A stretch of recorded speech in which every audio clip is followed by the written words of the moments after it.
All right, here is my audience and my two Skype audiences.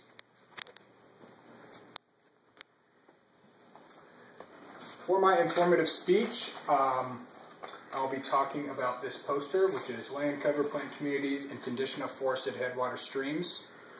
This is an academic poster, which I was the lead author on for Iowa State University, and I presented this poster at the 2012 Iowa Water Conference in Ames, Iowa.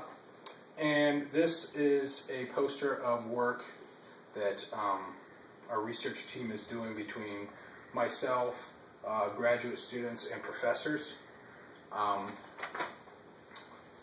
so what this poster is just a compilation of our field research and background information that we have found, looking at relationships between land use, precipitation, ecological, and hydrological characteristics of grazed, preserved, and urban watersheds. I'll be discussing some background information so you can better understand this poster, our team objectives, our preliminary results, and our preliminary conclusions that we have found so far.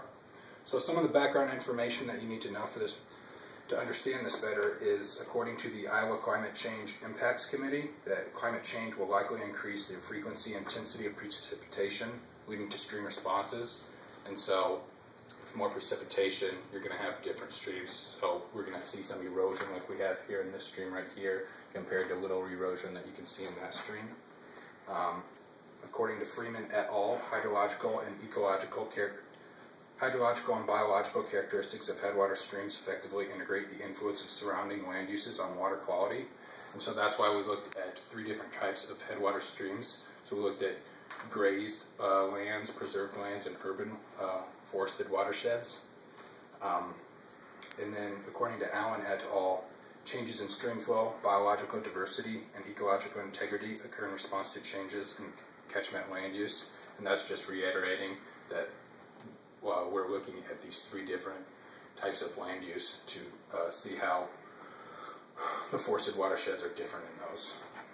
Our team objectives were to study 9 forested watersheds in the Des Moines area, which you can see from this map. 3 of the streams were in the urban metropolitan area within the Des Moines limits. 3 of the streams were on grazed lands, which are on private lands between Des Moines and Indianola, and then 3 forests were also on preserved lands, which were nature preserves. And what we looked at were, we assessed land cover and forested composition of the terrestrial systems, and we monitored discharge of the streams, and we looked at other water quality parameters such as the pH of the stream, the conductivity, the amount of nitrogen and phosphorus in the streams as well. And we also looked at terrestrial aquatic ecosystem characteristics such as these microinvertebrates. We collected microinvertebrates from all the streams.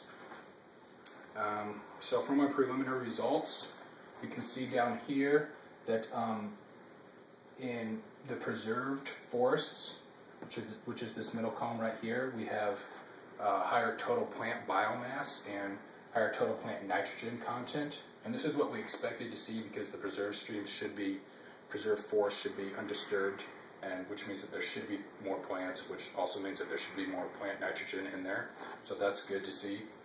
And then we look at total water nitrogen in the streams, and the urban streams had much higher total nitrogen in the water, and this is due to the poor quality of the streams. And so we found that out.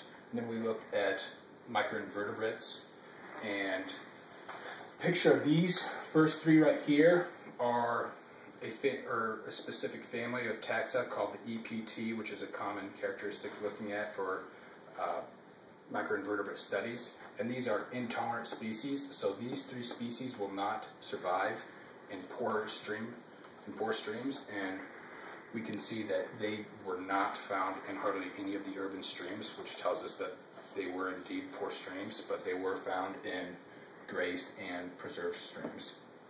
And then we looked at this species, which is in the family Chironomidae, and these are very tolerant species, and we expected to find these in all of our streams, which we did because they are tolerant and can live in almost any type of environment. Some of the conclusions from our studies that we have found so far is that sites with more intense land use, so such as grazed and urban sites, will have less native plant species and less nitrogen stored in the plant biomass. And then we also have found that microinvertebrates can tell us more about the overall stream water quality, and so by seeing specific types of microinvertebrates, they can tell us the overall quality of the stream and if it's a good stream or if it's a bad stream. In conclusion, further analysis is ongoing to better understand the linkages between landscape use, plant communities, water quality, and aquatic ecosystems. Thank you.